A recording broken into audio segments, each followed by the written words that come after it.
Hello, good morning student. Standard है 7th, subject है हिंदी। उसमें काव्य है नंबर 5, हिंद देश के निवासी।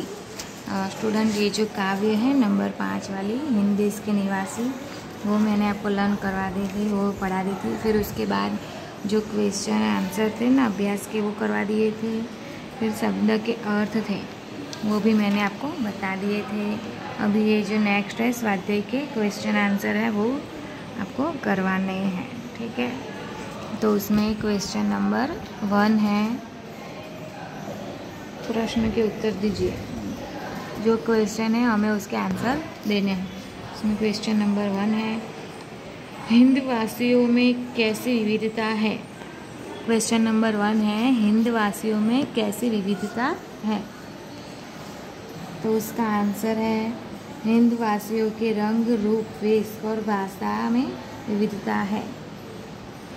फिर हिंद देश में क्या विविधता है, तो उसका आंसर आएगा कि हिंदवासियों के रंग, रूप, वेश और भाषा में विविधता है, यानी कि सब अलग अलग है। फिर नंबर 2 पर है, क्वेश्चन नंबर 2 पर है, माला में कौन कौन से फूल एक रूप हुए हैं। तो उसका आंसर है, माला में बेला, गुलाब, जूही, चंपा और चमेली के फूल एक रूप हुए हैं माला के अंदर, ठीक है। फिर क्वेश्चन नंबर 3 है, इस कविता में किन नदियों का उल्लेख है। इस कविता में किस नदियों का उल्लेख है। तो उसका आंसर आएगा, इस कविता में गंगा, यमुना, ब्रह्मपुत्र, कृष्णा और कावेरी नदियों का उल्लेख है। फिर क्वेश्चन 4, नदियों से हमें क्या संदेश मिलता है। तो उसका आंसर है, नदियों से हमें एकता का संदेश मिलता है। फिर है क्वेश्चन नंबर 2, कोष्टक में से जो शब्द समानार्थी नहीं है उन पर घेरा कीजिए और समानार्थी शब्द का वाक्य प्रयोग कीजिए।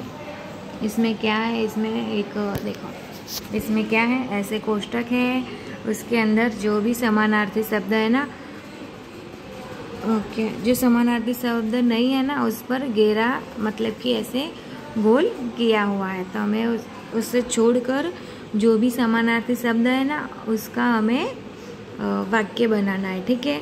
तो उसमें फर्स्ट है, उसमें शब्द है पथ, राह और रास्ता, ठीक है। ये 3 शब्द है समानार्थी, और ये जो पैर है ना, वो समानार्थी शब्द नहीं है, क्योंकि वो अलग होता है। तो उसका कैसे होगा, पथ। फिर हमें वाक्य बनाना, तो पथिक पथ काटता चलता जा रहा है। पथिक है वो पथ काट कर चलता जा रहा है। फिर दूसरा शब्द है राह, तो उससे वाक्य बनेगा, सबकी राह एक है। फिर तीसरा शब्द है रास्ता, तो हमें सावधानी से रास्ता पार करना चाहिए। और इसमें ये जो है ना पैर, वो समानार्थी शब्द नहीं है, तो हमें उससे वाक्य नहीं बनाना है, सिर्फ जो भी समानार्थी शब्द थे ना उससे वाक्य बनाना है। फिर 2 पर है, कुसुम, पुष्प और फूल। तो कुसुम शब्द से वाक्य बनेगा, गुलाब का कुसुम सुंदर होता है, या ठीक है। फिर नंबर 2 पर है फूल, तो उसका होगा, हमें बगीचे के पुष्प नहीं तोड़ने चाहिए। सॉरी, फूल नहीं है, पुष्प है, तो हमें बगीचे के पुष्प नहीं तोड़ने चाहिए। फिर फूल है, तो बगीचे में फूल थे। तो और इसमें कौन सा है, कांटे, तो वो समानार्थी शब्द नहीं है, तो हमें उससे वाक्य नहीं बनाना है। फिर नंबर 3 पर है, अंगूठा, निराशा और अनोखा, ठीक है। तो उससे वाक्य बनेगा, अंगूठा से, यह कोई अंगूठा लड़का है।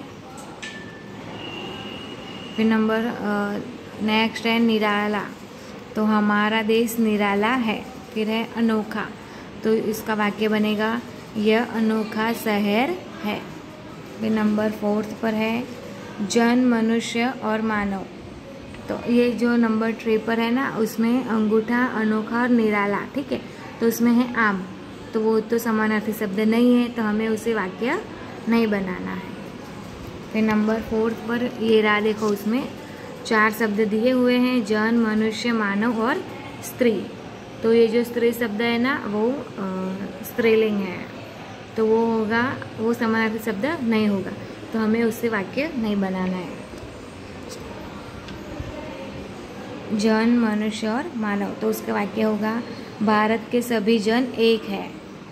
और फिर है मनुष्य, तो मनुष्य अन्य प्राणियों से भिन्न है। फिर नेक्स्ट है मानव, तो मानव को ईश्वर ने बुद्धि दी है।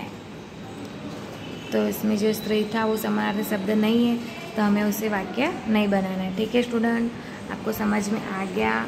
फिर उसके बाद नेक्स्ट क्वेश्चन है निम्नलिखित प्रश्नों के उत्तर 3 या 4 वाक्य में दीजिए। तो हिंद देश के निवासी किस प्रकार एक है? तरह तरह के रूप रंग वाले फूल माला में गूंथने पर एक हो जाते हैं। तरह तरह में पंछियों के बोलने का रंग एक सा होता है। भिन्न भिन्न नदियाँ सागर में मिलकर एक हो जाती है। सभी धर्मों का सार एक ही है। इसी प्रकार हिंद देश के निवासी सभी एक है। फिर क्वेश्चन नंबर 2 है हमारे देश में विविधता में एकता कैसे है? क्वेश्चन नंबर 2 क्या है? हमारे देश में विविधता में एकता कैसे है? तो उसका आंसर है माला के फूल भिन्न भिन्न होकर भी माला में एक बन जाते हैं। नदियाँ समुद्र में मिलकर एक हो जाती है। इसी तरह हमारे देश के विविध रंग, विविध धर्म, रंग, रूप, जाति और वेश के लोग भी मिलजुल कर रहते हैं। इस तरह हमारे देश में विविधता में एकता के दर्शन होते हैं। तो स्टूडेंट, आज मैंने आपको क्या करवाया? आज मैंने आपको ये जो स्वाध्याय के क्वेश्चन आंसर थे ना वो करवाए। स्वाध्याय के क्वेश्चन आंसर थे ना, उसमें क्या था? पहले तो था क्वेश्चन एंड प्रश्नों के उत्तर देने थे, वो करवा दी। फिर उसके बाद जो समानार्थी शब्द नहीं है उस पर गोल बनाना था, तो वो बनवा दिया। फिर उससे जो समानार्थी शब्द है ना उससे वाक्य बनाना था, तो वो भी मैंने आपको बनवाया। तो अब आपको क्या करना है? आपको इस वीडियो को ध्यान से देखना है और अपनी हिंदी की टेक्स्ट बुक में देखकर जो शब्द और ये जो क्वेश्चन दिए हैं ना उसके आंसर मैंने आपको इस वीडियो में बता दिए हैं। ठीक है, तो आपको अपनी हिंदी की नोटबुक में लिखना है और होमवर्क की बुक में भी लिखना है। ठीक है, थैंक यू स्टूडेंट।